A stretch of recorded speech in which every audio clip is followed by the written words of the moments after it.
आज का बाइबल का वचन विधि विवरण का ग्रंथ अध्याय 30 वचन 15 से 20 और आज का सुसमाचार सन लूकास के अनुसार अध्याय 9 वचन 22 से 25। विधि विवरण का ग्रंथ अध्याय 30 वचन 15 से 20। आज मैं तुम लोगों के सामने जीवन और मृत्यु, भलाई और बुराई दोनों रख रहा हूँ। तुम्हारे प्रभु ईश्वर की जो आज्ञा है मैं आज तुम्हें दे रहा हूँ।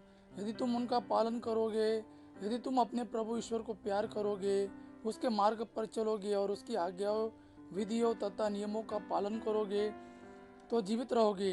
तुम्हारी संख्या बढ़ती जाएगी और जिस देश पर तुम अधिकार करने जा रहे हो उसमें प्रभु ईश्वर तुम्हें आशीर्वाद प्रदान करेगा।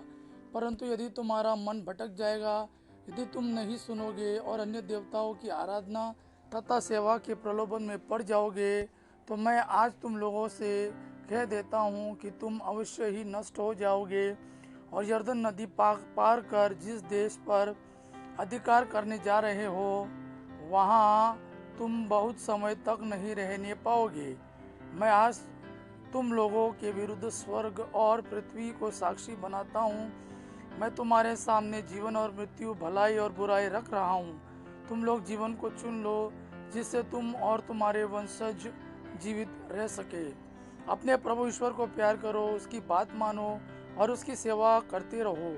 इसी में तुम्हारा जीवन है और ऐसा करने से तुम बहुत समय तक उस देश में रह जाओगे जिसे प्रभु ने शपथ खाकर तुम्हारे पूर्वजों इब्राहिम, इसहाक और याकूब को देने की प्रतिज्ञा की है। आज का सुसमाचार सन लूकास के अनुसार अध्याय 9 वचन 22 से 25। उन्होंने अपने शिष्यों से कहा, मानव पुत्रों को बहुत दुख उठाना होगा।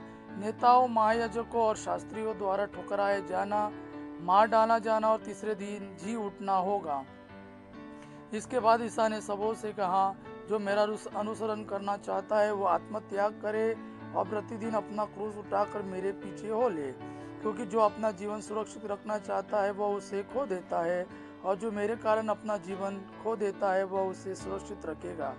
मनुष्यों को इससे क्या लाभ यदि वह सारा संसार तो प्राप्त कर ले लेकिन अपना जीवन ही गंवा दे या अपना सर्वनाश कर ले। यह प्रभु का वाणी है। प्रभु को धन्यवाद। आबा पिता की महिमा और पुत्र यीशु का प्रेम आप पर सदा सर्वदा बना रहे। आमीन।